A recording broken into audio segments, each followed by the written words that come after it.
talking about the things that the Honourable Lady for Edgbaston is addressing, then that is not a problem for Britain. If it encroaches on our national interests, we have the ability to take action, and we have the case to do so as well. Mr. Simon Hughes.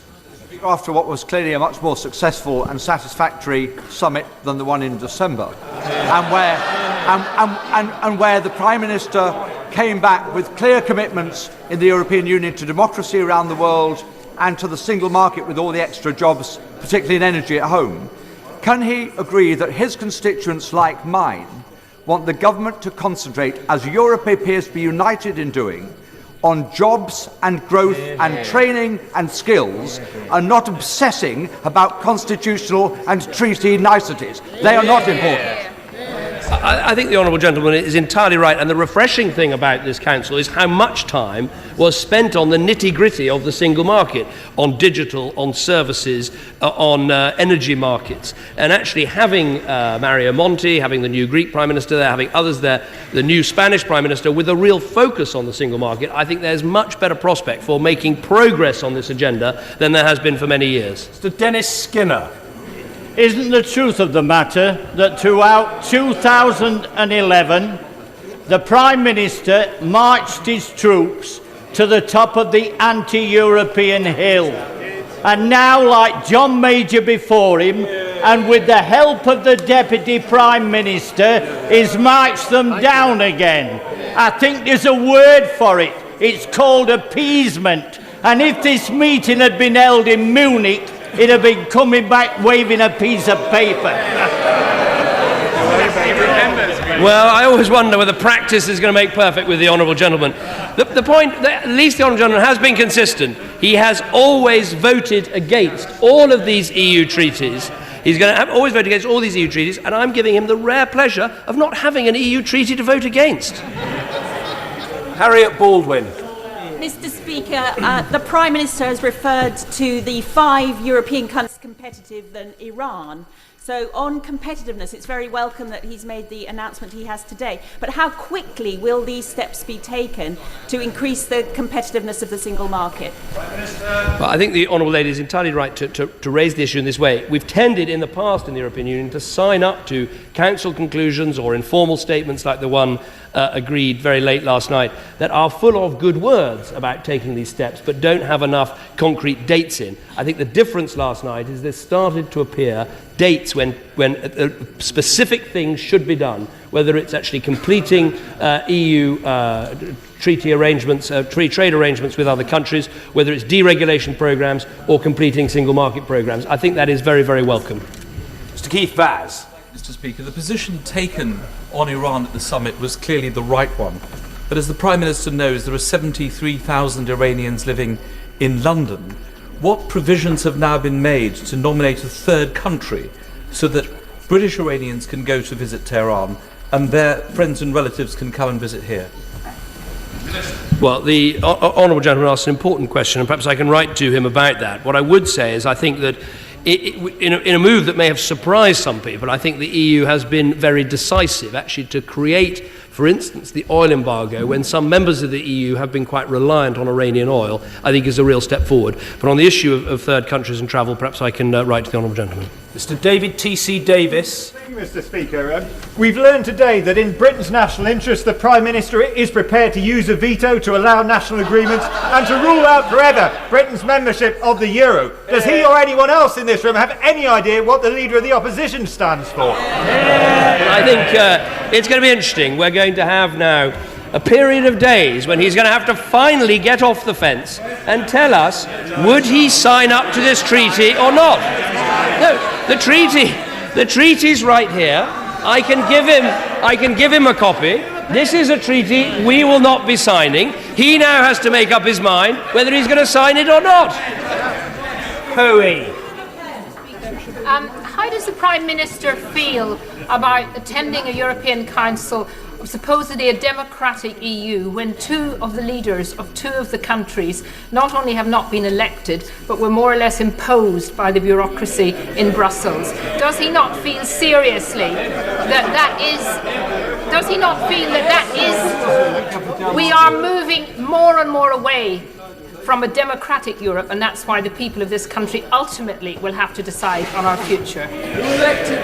I think the difference between the situation in this country, where we do face great economic challenges, and countries within the Eurozone, is we have been able to adopt a policy stance that, yes, combines a very tight fiscal policy with difficult public spending reductions, but that can be accompanied by a loose monetary policy with the Bank of England standing behind the economy. And the problem for many Eurozone countries is they don't have that policy mix, and I think that is making life difficult for them, and I fully understand that. Now look, they want to stay in the euro, they want to make the euro work. Whatever our private views about the euro, we should do what we can to help them to get on with the job of sorting out the single currency and its arrangements, because currently it's having such a bad effect on our own economy. Andrea Leadsom.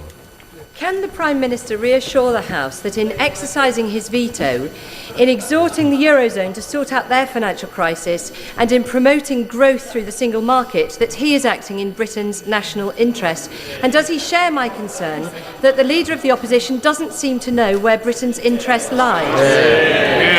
Well, I think the Honourable Lady is right. At the end of the day, you've got to decide whether you're going to agree to this treaty or not. And the fact is, every European country had to make that decision, and we've made our decision. But I repeat, our national interest is for the Eurozone to deal with its problems, to keep this treaty focused on fiscal union, and then to maximise the potential of the single market. I think Britain should be relaxed, frankly, about being in those parts of Europe where we want action, just as we are a leading member of NATO, just as we led that action in Libya, but where we don't feel it's in our interest, like the Schengen No Borders Agreement, like the Euro, we should quite happily stay out. Mr. Ben Bradshaw.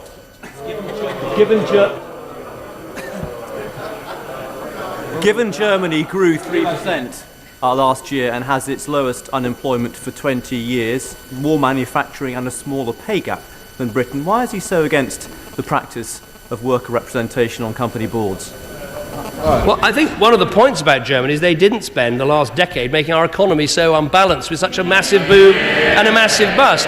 But I think he's right to raise the IMF forecasts, which I think are, very instructive about what is happening in Europe this year. They are actually forecasting higher growth for Britain than almost any other country in the European Union, but they're very chilling forecasts for countries like Spain and like Italy, where they're forecasting quite a steep decline.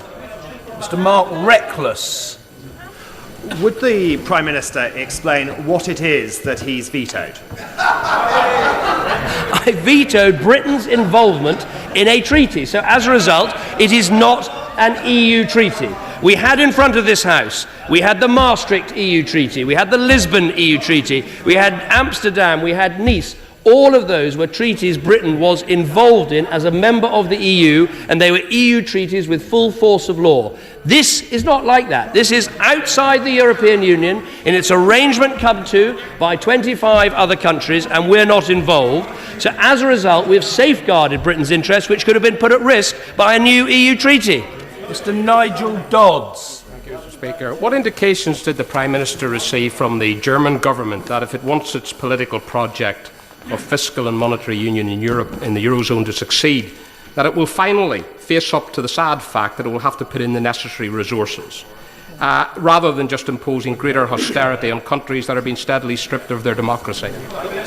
Well, I tried to set out what I think is the sensible view in my speech to the Davos summit, where I think, look, I do understand the German concern that they see countries across Europe that have run up huge debts and huge deficits, putting at risk the stability of the single currency. They don't want that to happen again, so they want to have these assurances about the future.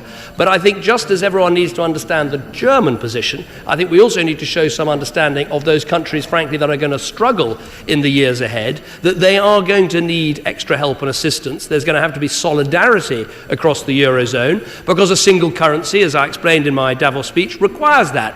We manage a single currency across the United Kingdom because we show solidarity between different parts, different areas of the country. And I think the Eurozone has to understand that similar solidarity will be required in the long run to make a single currency work. Mr. Robert Buckland.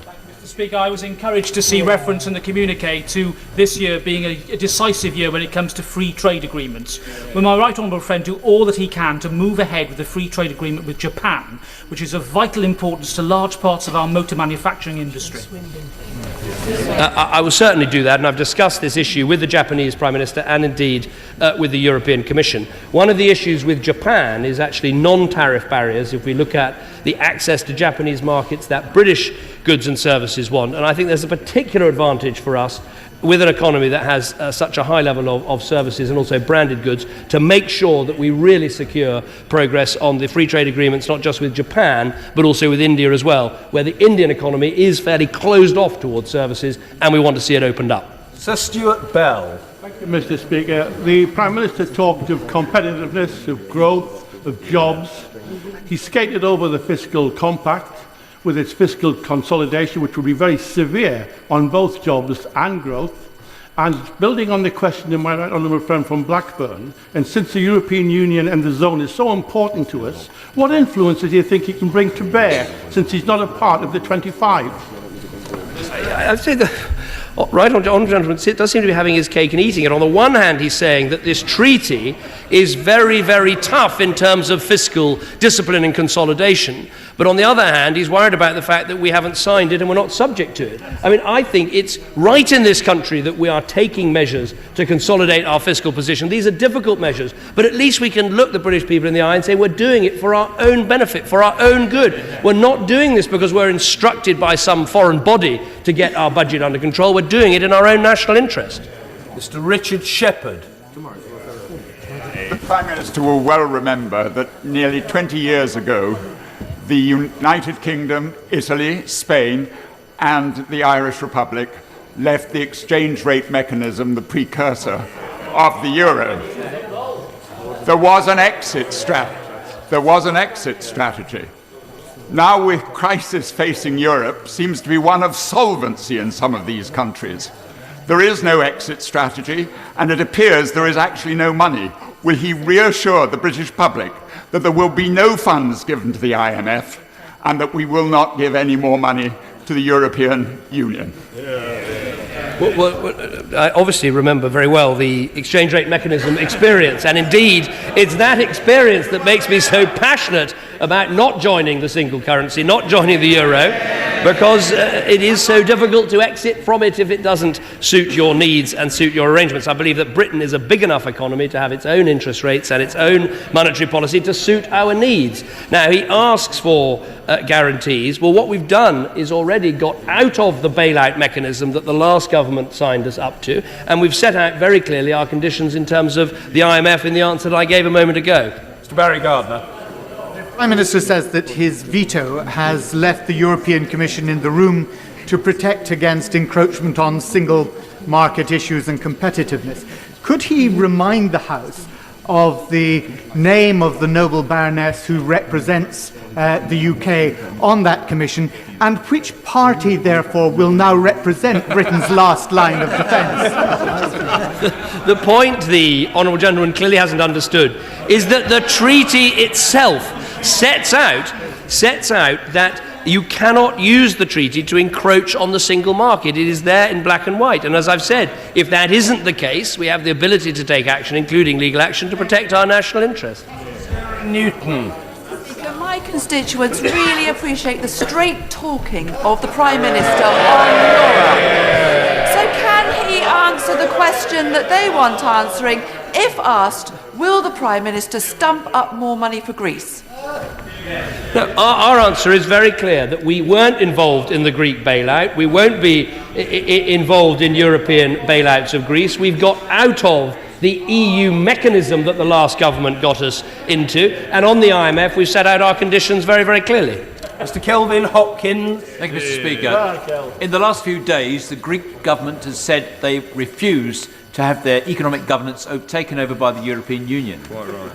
Does the Prime Minister support the Greeks in this, and if so, will he say so here and now?